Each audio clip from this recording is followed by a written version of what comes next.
Con el permiso del Santísimo que está expuesto, para abrirnos nuevamente a la acción del Espíritu Santo, vamos a tener esta primera parte que vamos a anunciar.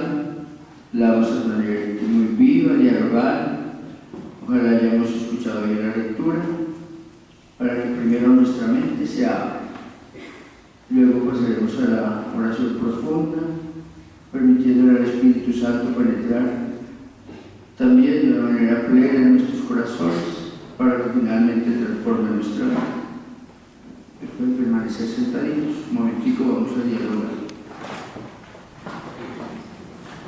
De nuevo, muy buenas noches. ¿Se escucharon bien la lectura o no? ¿Quiénes descubrieron algo nuevo en la lectura? Levanten la mano. O ya se las hallan de memoria. Y recuerden las palabras que dije al comienzo antes de empezar. Nos vamos a poner en el seno de quién? De María. ¿Cuál es la razón? ¿Qué tiene que ver María con todo esto?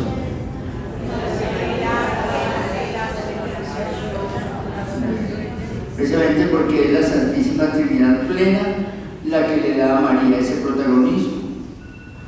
A nosotros nos duele que personitas, hermanos nuestros que se llaman evangélicos, no conozcan el Evangelio y no descubran qué es lo que quiere Dios. Dios Trinitario, el proyecto del Padre, esa acción maravillosa y fuerte del Espíritu Santo, y luego esa puesta en práctica de Jesús. Entonces vamos a tratar de rescatar estas cositas. ¿Cuándo fue la primera vez que el Espíritu Santo tuvo contacto directo con María? La anunciación fue el ángel. Primera cosita que aclarar, es que vamos a aprender a ser un poquito críticos. La misma iglesia, por ejemplo, la liturgia tiene una fallita. ¿Qué fiesta celebramos el 25 de marzo?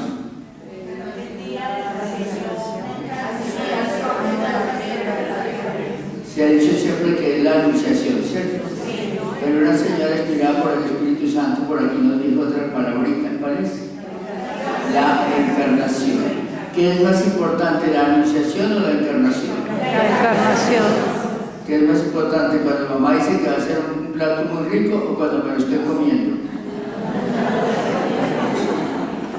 Entonces, el ángel no es el protagonista de ese día.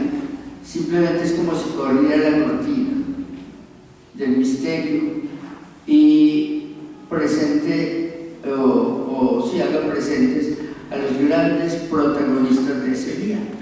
Por eso se dirige a María, le pregunta si voluntariamente acepta. Y cuando acepta, ¿qué hace el ángel? El ángel se retira. Todavía no había empezado. Y entonces, ¿qué empieza? ¿Qué pasa en ese instante cuando el ángel se retira? Baja el Espíritu Santo. ¿Sobre quién? ¿Y para qué baja? ¿Qué intención tiene? Para hacer presente en la humanidad, ¿a quién? Al Hijo de Dios eterno, segunda persona de la Trinidad, tan eterna y perfecta y maravillosa como el Padre y el Espíritu Santo, para que empiece a hacerse hombre, humano. Entonces yo, de mi manera de hablar, la llamo la primera encarnación del Hijo de Dios. ¿Quién me adivina cuándo es la segunda? La visitación. Esta noche, ¿para qué nos reunimos?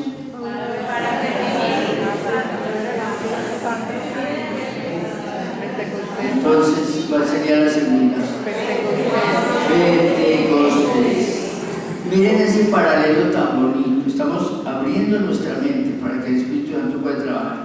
Porque cuando está llena de una cantidad de interrogantes, de confusiones, hasta de errores, aunque vaya el Espíritu Santo, nuestra materia humana no está preparadita. Ahorita la estamos preparando. Entonces vamos a buscar el paralelo que hay entre la encarnación y Pentecostés. ¿El gran proyecto es de quién? Del Padre, primera persona de la Trinidad. ¿El Padre envía a quién? ¿A quién? Al Espíritu Santo. Bueno, entonces, ¿qué relación hay entre encarnación y Pentecostés con esas dos claves? En la primera venida del Espíritu Santo sobre María, ¿con quién está María? Con los apóstoles. Solita.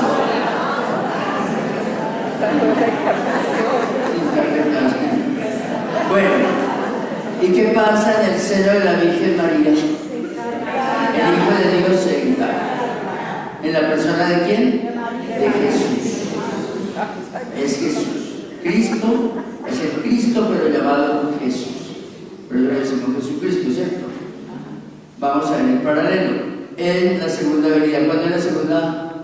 Pentecostés. Baja el Espíritu Santo sobre quién? Sobre María. No olvidemos ese protagonismo, si no, no vamos a entender nada. Por eso esta noche estamos en el seno de María. Dios le quiso dar ese protagonismo, démoslo, porque ella es la que nos prepara, como preparó la primera comunidad. ¿Con quiénes estaba la Virgen María? ¿Sabe qué les digo yo ante esa palabra? ¿Sabe qué les contesto yo? Machistas y clericalistas. Y no es bien que deberían estar llorando. Raquelita acaba de leer, ¿leyó bien o leyó mal? Muy bien, leyó. ¿Y qué leyó? ¿Que quiénes estaban? Miren este montón de personas. Estaban los apóstoles, estaban los 12 porque habían nombrado ¿a quién? A Matías. Nos saltamos ese pedacito que Raquelita lo había empezado a leer, se cortó y no se todavía no. Pero se nombró a el reemplazo de Judas, que se llama ¿cómo? Matías. Entonces estaban los 12. ¿Quiénes más nombra San Lucas? Los parientes de Jesús. ¿Cuántos serían? Hablan desde 15 hasta 30 y pico, haciendo cálculos de los nombres que aparecen. Bien, parientes de Jesús, esa primera rueda que se usa en arameo la palabra ais, que significa parientes, no es hermanos carnales, sino parientes, como Lot y Abraham se llamaban hermanos, siendo tío y sobrino. Esa palabra se usaba a los parientes, por eso no eran hermanos carnales de Jesús, sino esos familiares, que serían primos, primos segundos, etc. Entonces era un grupito. A María el Evangelio le va mostrando un caminito. Miren cómo empieza la preparación. Cómo es el primer encuentro de Jesús después del bautismo en el Jordán, cuando ya llega transformado por el Espíritu Santo a empezar a predicar y hacer milagros. ¿Cuál es la primera reacción de los parientes de Jesús?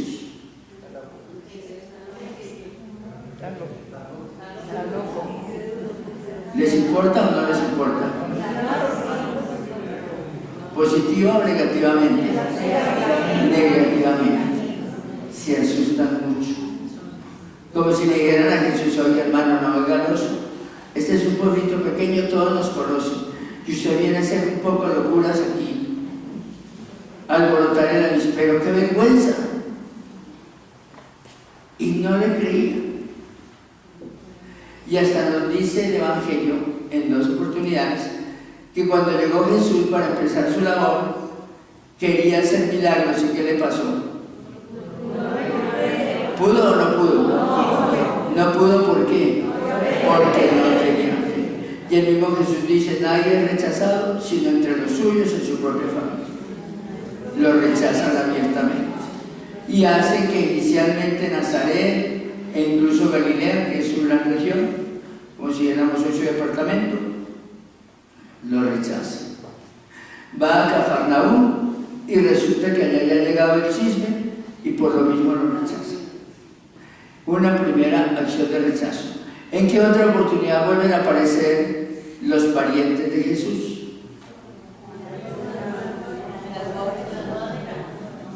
Bueno, hay un resto de gente, pero ese grupo de parientes como parientes de los que no creían en él. ¿Se acuerdan cuando le dice: hay mucha gente, ya mucha gente creía en él, veía milagros y todo eso? Empezó a volverse famosos.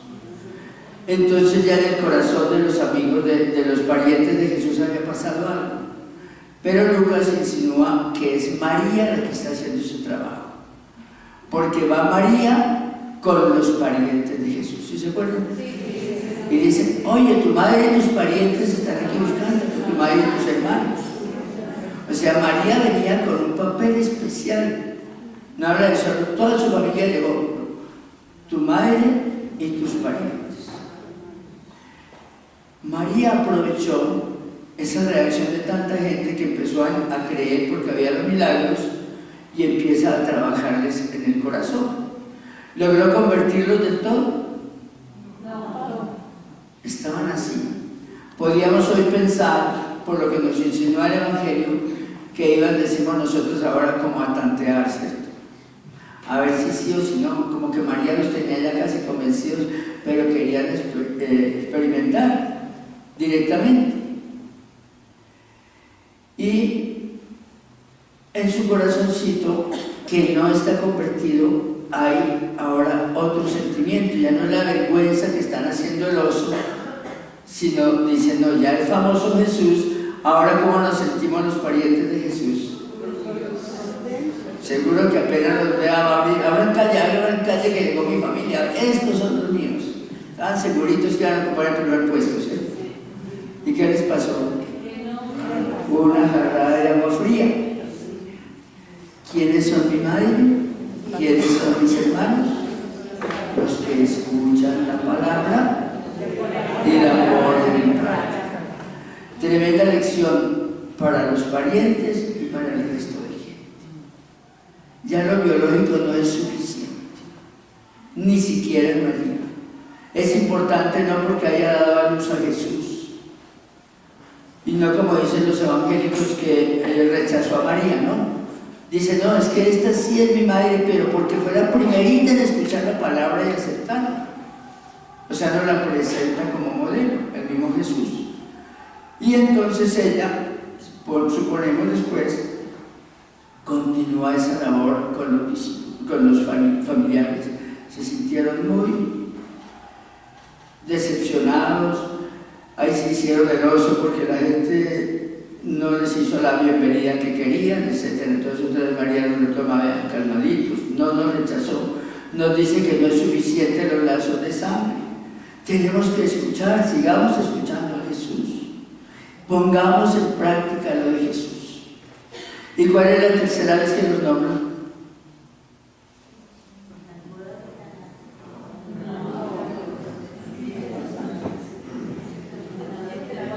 Acabamos de decirla. En Pentecostés. Si ven los tres momentos. Al primer momento no creían. Después medio empiezan a creer, pero todavía con otros sentimientos de orgullo, de soberbia, etc. María lo vuelve a retomar, etc. Y ya son parte viva de la comunidad. Estaba María, la madre de Jesús, estaban los parientes de Jesús, ya no ponen ningún pero, son parte viva de la comunidad. Están listos. ¿Se habían dado cuenta de eso? Bueno, el segundo grupito, ¿quiénes más estaban?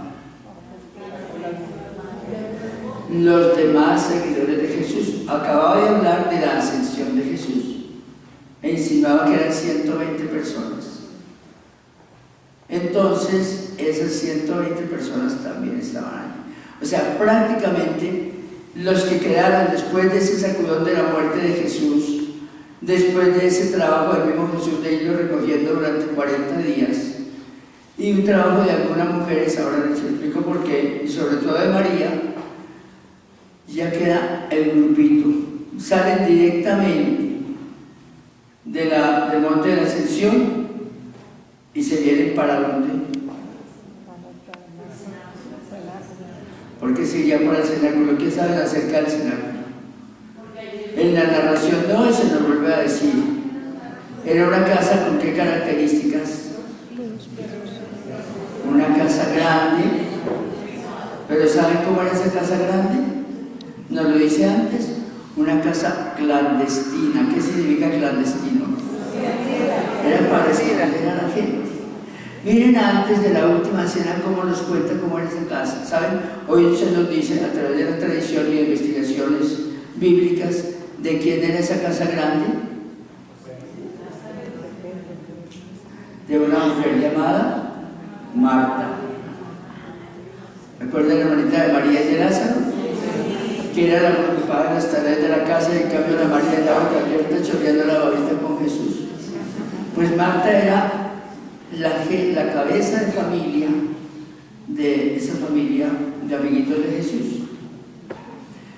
Entonces ella tenía, aparte de la casita de Betania donde vivían los 3 hermanitos y que era la segunda habitación de Jesús, nunca durmió en Jerusalén. Cuando le cogía la tarde en Jerusalén se iba a Betania, que estaba a pocos kilómetros, y se quedaba con ellos. Era el segundo hogar de Jesús. Sin embargo, Marta, la rica de la familia, tenía una casa grande. Parecía grande, pero una casa de un solo piso. No era como otras que tenía ventanas arriba y abajo, etc. Parecía una casa grande, como un gran bodegón, pero resulta que había un segundo piso clandestino. Entraba la gente forastera, los que no eran del cuento, veían una casa grandecita y nada más, pero tenía una escalerita secreta. Entonces se iban ubicando en la segunda planta, donde cabían aproximadamente 170 a 200 personas. ¿Sí sabían eso? Pero nos dice el Evangelio que entraban clandestinamente. Por eso Jesús les da un santo y seña. Entraban de uno o de dos y tenían que decir una palabra secreta, y el que les abría la puerta le respondía la clave. Así sabían si un enemigo se les iba a infiltrar. Entonces el Evangelio habla de esa casita cuando ya empieza la persecución. Cuando Jesús mismo no podía regresar a Jerusalén. Recuerden todos esos pasajes en que habla de lo que vimos en Cuaresma. Entonces, cuando venía Jesús, lograba meterse entre los nómadas del desierto con sus camellos, no lo distinguían, entraba clandestinamente, se metía allá, e iban entrando los amiguitos de Jesús, de a uno o de dos. Entonces, cuando pasó la ascensión, allí estaba. Y fue la misma que para la última cena, que fue el Jueves Santo. La Pascua se hacía en la comida del viernes por la tarde, porque la propia Pascua era el sábado, pero los sábados no podían caminar, ni cocinar, ni nada. Entonces la comidita se hacía la víspera del sábado, o sea, el viernes. Pero como el Viernes Santo, el Cordero Inmaculado, que era Jesús, era el que iba a ser inmolado, adelantó un día más, al Jueves Santo. Y ese Jueves Santo, para que los vecinos no se dieran cuenta, fueron entrando en parejitas, en grupitos. De modo que en la última cena tampoco estaban solo los 12, como nos han hecho creer Leonardo da Vinci con su cuadro, etc. Era la pequeña comunidad de Jesús. Después de la ascensión volvieron a las mismas, pero también de la misma manera. Todavía estaban con miedo, y por eso insiste el Evangelio, estaban con las puertas y ventanas cerradas. ¿Por qué? Por miedo a los judíos. No había venido el Espíritu Santo, todavía estaban muertos de miedo, pero ya tenían la conciencia de que Jesús había resucitado. Esas reuniones que hizo Jesús resucitado fueron en esa casita clandestina. Está bonito todo eso, ¿cierto? Entonces, esos 10 días entre la ascensión y Pentecostés están encerraditos allá, ya no hay movimiento fuera. Ya las mujeres, Marta y su séquito de amigas de Jesús, acuérdense que estaba la esposa de un gobernador, etcétera, un poco de mujeres que lo menciona el Evangelio. Por eso usted no le ve la consagración que habla de las mujeres de Jesús, las mujeres del grupo de Jesús. Ellas se habían preparado todo lo necesario, de modo que vino ese grupo de personas y fueron cerraditos y ya se entraron y salieron. Y la Virgen aprovechó para prepararlos a la venida del Espíritu Santo, que es lo que estamos haciendo esta tarde. De modo que cuando bajó el Espíritu Santo ya estaban preparaditos. ¿Cómo les parece? Entonces no me vuelvan a decir cómo es el tercer misterio glorioso.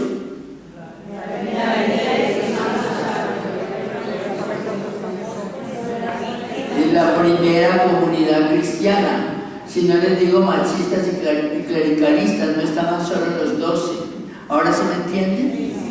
Por eso les hice leer de Raquelita ese pedazo, donde mencionan todo ese montón de gente. Ellos estaban en Pentecostés. Y por eso salieron tantos y hablaban en todas las lenguas, y todo ese montón de gente que venía, porque fue mucha la gente que salió hablando en lenguas. y haciendo milagros, no solo los apóstoles. ¿Por qué insisto en esto? Porque cuando nosotros decimos que fueron los apóstoles, decimos si les toca a los curas y a los obispos, y dejamos que ellos sean los encargados de la iglesia, y nosotros seguimos pasivos, dormidos, nos cerramos al Espíritu Santo. ¿Cuántos Pentecostés hemos vivido en nuestra vida? No me diga porque te voy a creer que está viejita como yo. Pero ¿cuántos y cuántos? ¿De qué nos han servido? Ya hemos rezado mucho, pero con la cabeza pensando, yo no soy ni cura ni obispo, no era de los 12 apóstoles, a mí no me toca eso. Yo no soy capaz. Hay una frase que los de la parroquia me escuchan siempre, que es la tarea que nos pone Jesús, a ver quién es capaz de completarla. Tienen que hacer las cosas que yo hice y aún mayores. Es la tarea que nos pone Jesús. ¿Ya las hicimos? No, como no somos apóstoles, a mí no me toca. Ni siquiera en la casa evangelizamos. Si hay un miembro de la familia que le gusta venir a misa, viene casi a escondidas porque el otro no la deja, el otro, la otra no la deja. Ni siquiera venimos en pareja ni como familia, porque ni siquiera en la casa evangelizamos. Tratamos de mantener nuestra relación con Jesús, pero clandestina, y no hacemos esa tarea, porque no hemos recibido la fuerza del Espíritu Santo. No es una cosa mágica, mecánica, se necesita una disposición. Y entonces ha querido Dios que sea María, la Madre de Jesús, la que nos prepara.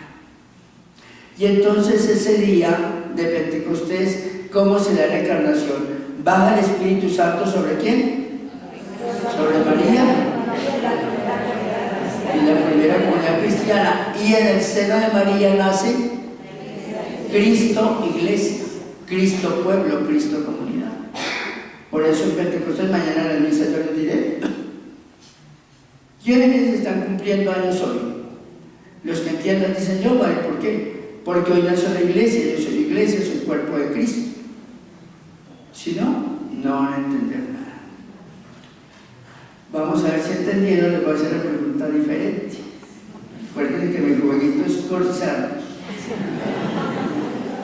Piensen bien, nosotros los bautizados que somos de Cristo, hermanos, ¿no es unigénito? ¿Qué significa unigénito? Y además, ¿qué ganaríamos con decir que hermanos? ¿Yo puedo tener hermanos que no me conozcan? Sí. ¿Y puedo tener hermanos que me odien? Pues muy comoditos los que dicen soy hermanito de Jesús, pero eso no me obliga a nada. Ni lo conozco, ni me importa y hasta soy enemigo. ¿Y qué? En cambio, en Pentecostés se nos dice que somos de Cristo. Miembros vivos de Cristo, ¿se les va a grabar o no?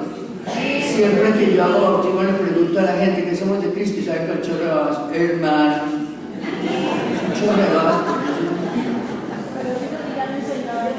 somos hermanos en Cristo, pero hermanos entre nosotros, pero no de Cristo. Somos, eso se nos compromete, mi bracito está comprometido con mi cabeza. Si escribe y si firma esta mano es porque la cabecita le está mandándose. Entonces Cristo no va a obrar sino a través de nosotros. Vamos a ver con otra pregunta capciosa. A Colombia y al mundo, según el proyecto de Jesús que decía quiero que tengan vida y la tengan en abundancia, quiere que todos seamos hijos de Dios en plenitud, que todos tengamos todos los derechos, toda la prosperidad, todas las oportunidades, etc. Después de 20 siglos, ¿cómo está la humanidad en el mundo entero y particularmente en nuestra Colombia? De 1 a 5, ¿qué nota le ponen? Bueno, vamos a lo importante. ¿Quién es el culpable de eso? Voy a decir una herejía. Si yo digo que el único culpable es Cristo, ¿tengo razón o no? No. Sí. ¿Cómo así? Por lo que estamos diciendo, Cristo cabeza, o sea Jesús, hizo lo suyo y lo completó. Pero ese Cristo que soy yo, cuerpo suyo, tiene la culpa porque no quiere ser Cristo. Y me arrodillo ante una imagen y le digo que lo quiero mucho, pero no lo reconozco en mí. Y yo les insisto siempre en las comuniones de todas horas, lo de San Pablo, ya no soy yo quien vive, es Cristo quien vive en mí, ¿sí o no? Entonces, ¿cuál es el culpable? El Cristo que soy yo que no quiere ser Cristo. Que con el cuento de que no mato, no robo, ya que más. Jesús no vino a no matar y a no robar. Miren en la cruz todo lo que le tocó. ¿Y yo qué estoy haciendo? Entonces, si tengo que hacer las cosas de Jesús yo mayores, no es solo que voy a hacer grandes milagros y grandes cosas, me van a tocar cosas más fregaditas que las de Jesús. Porque hoy las torturas son más fregadas que las del tiempo de Jesús. Yo sí he conocido hombres y mujeres en mis 47 años de sacerdocio que han padecido torturas peores que las de Jesús. Centímetro por centímetro de su piel. ¿Y adivinen en qué país? ¿Y adivinen como cuántos? Miles de miles.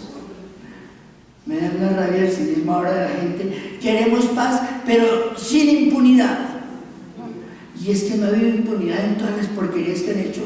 Después de comer carne humana, beber sangre humana, jugar de fútbol con cabezas de seres humanos, sacar niños de los vientres, lo que yo he visto en más de 20 años de misiones por todo Colombia, yo lo he visto, las salvajadas, y no les pasó nada. Y ahora es que no ha habido impunidad, ahora es el peligro de que haya impunidad. ¿Se dan cuenta? En las trampas que caemos por bobitos.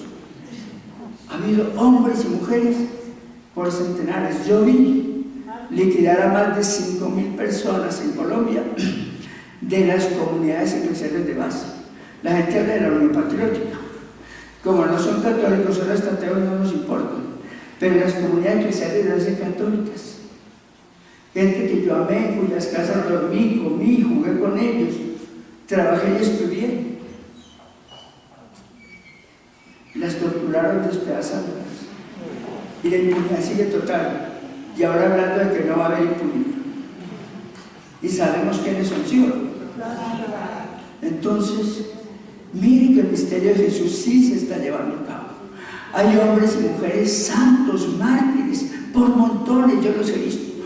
Obispos aquí en Colombia, sacerdotes, monjitas, catequistas, niños y niñas. En Trujillo Valle, después de que dimos la misión, empezó esa gran masacre de más de 500 personas. Colombia ha sido condenada por eso. Y el 99% de católicos colombianos no saben qué pasó allá, aunque se ven los peligros. No les duele. No sabemos qué pasa en Colombia. Es terrible. Entonces, con esa mente así distorsionada, torcida, malintencionadamente porque nos manejan, nunca podrá venir el Espíritu Santo a invitarnos a que seamos Cristo de hoy, ya que hagamos la tarea de Jesús, ya que tengamos el reino de justicia, de amor y de paz. No. Dentro de 8 días estarán preparando para las votaciones. ¿Con qué criterios? ¿Con los de Jesús? ¿Con los del Espíritu Santo? ¿O con los del odio, la venganza, todo eso, diciendo que eso es paz? ¿Qué hay en nosotros? No estamos preparados para que venga el Espíritu Santo. Tenemos que cambiar una serie de criterios. No sabemos lo que sabía Jesús y vino a traer al mundo. El ser humano es lo más sagrado para Dios. Somos hijos de Dios. Yo se lo he traducido en todas las formas. Tenemos el ADN de Dios, les digo. Tenemos naturaleza divina. Por eso somos eternos e inmortales. Si no creemos eso, no le creemos a Jesús. Jesús dice: yo soy el pan vivo bajado del cielo. El que coma de este pan vivirá eternamente, no morirá jamás. ¿Sí lo han oído, cierto? ¿Y qué le contestamos? Jesucito, pero usted está muy atrasado. ¿Cuándo va a entender que lo único seguro es que dicen ustedes? ¿Se dan cuenta de la barra basada? Y la gente fresca y tranquila. Una cultura de muerte, le dijo el Papa Juan Pablo II todos los días. No entendemos qué es cultura de muerte. Que hoy María nos está diciendo: alístense. Acuérdense que estuve de pie al lado de la cruz donde mataban a mi hijo. Esto es para valientes. Si no nos preparamos para vivir lo que vivió Jesús, tampoco podremos llegar a hacer las cosas de Jesús. Hablaremos de Él y nos sentiremos orgullosos de Él y llenaremos los templos, pero no haremos las cosas de Jesús. mucho menos cosas mayores. Entonces, para eso Jesús dice, es necesario que yo me vaya y que les envíe al Paráclito, al Espíritu Santo. Y ahí tiene a su mamacita María preparando esa comunidad. De modo que viene el Espíritu Santo y viene el revolcón. Los cobardes se vuelven valientes y pasan por torturas, se los golpean, los amenazan y siguen en las mismas hasta que los matan. ¿Sí o no? Los ignorantes se vuelven de una sabiduría que pasarán los siglos y nadie va a encontrar una sabiduría superior a lo que nos dicen los apóstoles en el Nuevo Testamento. Los egoístas dan origen a una comunidad de amor, todo por amor, solo amor. Y entienden las palabras de Jesús de que todo lo que le hagamos a otro ser humano, se lo hacemos a Jesús. Esa palabra no nos ha tocado. Y seguimos deseando mal al prójimo, y con rabia para que fulano le pase algo malo, y para que ojalá lo mate. Gente católica diciendo al padre, es que yo quisiera que lo mataran. ¿Cómo así? Es que para que triunfe la iglesia, estamos completamente equivocados. No conocemos ni los criterios de Jesús, ni los sentimientos de Jesús. Por eso no llegamos a las obras de Jesús. Entonces, para eso dice Jesús, es necesario que reciban el Espíritu Santo. Él les enseñará la verdad plena. Y fue maravilloso ese ímpetu con que la primera comunidad lo recibe, porque después van a otras partes y saben que no es un privilegio de ellos, sino que es su tarea. Y van a los países paganos, reúnen gente, los enamoran de Jesús y les imponen las manos para que les llegue el Espíritu Santo. Y siguen haciendo cosas maravillosas. Entonces hoy María nos está reuniendo para eso, para que venga el Espíritu Santo de verdad, nos sacuda, nos quita nuestras cobardías, nuestras malas intenciones, nuestros pensamientos equivocados, nuestros amarres con pensamientos, ideologías, intereses que no son los de Jesús y que no dejarán triunfar el reino de Jesús. Hemos llenado el mundo de iglesias, de símbolos religiosos. Llenamos no solo la plaza de San Pedro, sino todas las plazas del mundo entero de católicos fervientes. Pero no estamos haciendo la tarea de Jesús. No ha llegado el reino de la justicia, el amor y la paz. Aumenta el hambre, la miseria, la desigualdad, la injusticia. Nos piden un voto y votamos por el que menos quiere que todos sean iguales. Sino como hay más discriminación y como los que no queremos que triunfen y punto. Y no descubrimos que Jesús está vivo en cada ser humano. En la propia casita, al viejito lo dejamos abandonado. Si hay un loquito, un bobito, lo dejamos arrinconado, qué vergüenza que no lo vean. A la empleada de servicio la tratamos como de inferior calidad. ¿A quién se le ocurre que una sirvienta se siente en la mesa de los señores? ¿Qué tal es? Y no recordamos que en ella está Jesús. Hay tantas cosas que cambiaron nuestra vida, tantas cosas. Y seguimos comulgando a veces con rencores y dolores, amarguras y venganzas.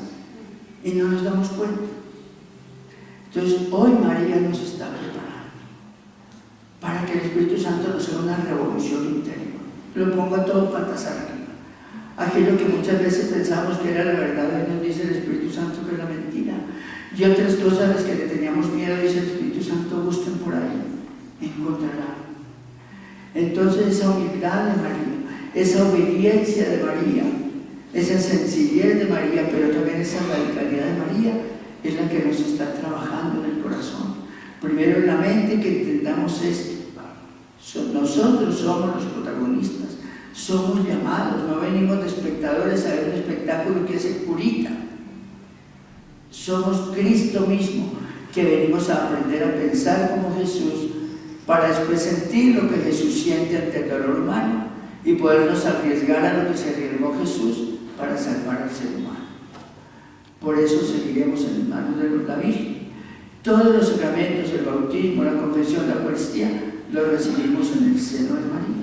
Eso no lo decía el sello del Papa Juan Pablo II. Lo puso en el sello y nadie lo entendía. En las hostias que consagramos, muchos tienen el sello Insignum Marii en el seno de María. Yo mismo en la consagración siempre repito esa palabra. En la acción de gracia les digo, pongámonos en el seno de María para que en esta comunión el Espíritu Santo nos pueda transformar en el mismo Cristo. Es una tarea de toda la vida. Que ojalá esta noche santa, en este otro momento que vamos a empezar de oración intensa, dejemos que el Espíritu Santo nos toque, nos eduque, nos sacuda y empiece ese sueño del Padre realizado por su Hijo Jesucristo con la fuerza del Espíritu Santo, pero valiéndose de nosotros.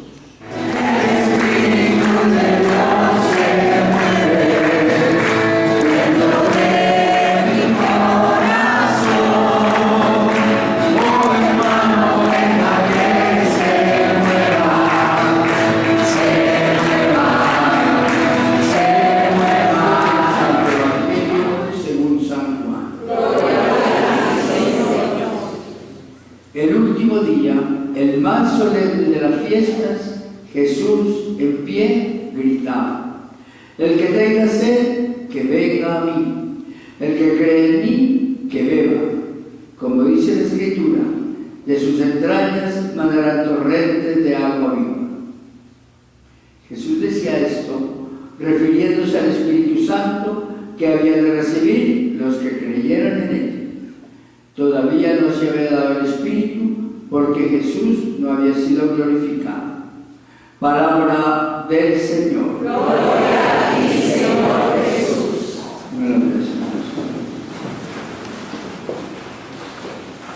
Queridos, solo una hora de reflexión después de esta hora santa. El Señor nos ha abierto la mente y el corazón. Ahora espera una respuesta de nosotros. El cielo nunca ha negado su compromiso y su parte. El Padre sigue con su proyecto indeclinable, con toda la paciencia del mundo, esperando que queramos funcionar, pero ahí está con su proyecto. El Hijo sigue a través de las Eucaristías de todo el mundo, entregando su vida y resucitando permanentemente y haciéndose parte nuestra, cuantas veces deseemos comulgar, porque esa es su tarea. María sigue ofreciendo ese celo bendito para que esta auténtica encarnación del Hijo de Dios se realice en nosotros por la fuerza del Espíritu Santo. Es una acción permanente en la Iglesia. Sin embargo, las fiestas de la Iglesia no solo son un recuerdo del pasado, son actualización, son algo sacramental, es presencia viva. De modo que si tenemos fe, ciertamente este Pentecostés se realizará en nosotros. Hoy pedimos también por toda la Iglesia, con el Papa Francisco a la cabeza. Un hombre como pocos que ha entendido el mensaje de Jesús y lo ha vivido, que mantiene no solo su humildad y su opción por los pobres y su urgencia de cambio, sino también su fuerza de carácter y radicalidad para que nadie tuerza el sueño de Dios. Es un regalo del Señor para la humanidad, pero necesita la oración de todo su pueblo y sobre todo el compromiso. No fue solo Pedro, no fue solo algún apóstol, los apóstoles que le recibieron el Espíritu Santo, fue toda la comunidad reunida con María. Que hoy de verdad se derrame esta noche y mañana el Espíritu Santo sobre toda la Iglesia colombiana, sobre todo en estos momentos críticos de su historia y sobre todo la Iglesia a nivel mundial, para que traigamos la fuerza del Espíritu y ahora estas maravillas que nos hablaba Coelho en la primera lectura, Pablo en la carta de los Romanos, el mismo Jesús cuando gritaba: el que tenga sed, que venga a mí; el que cree en mí, que beba. Él quiere que de verdad de nuestras entrañas emanen torrentes de agua viva. Por eso hay que transformarnos en Él, dejar que Él actúe en nosotros, en cada pensamiento, en cada palabra, en cada acción, preguntarnos si corresponden a las de Jesús o si vamos por otro lado. Que esa fuerza divina nunca nos abandone. Para eso sigamos acogidos al seno de María, viviendo el misterio de la Eucaristía permanentemente, sintiéndonos cuerpo de Cristo, comprometidos en su tarea, hasta llegar a hacer las cosas que Él hace y aún mayores. Con amor pues continuemos nuestra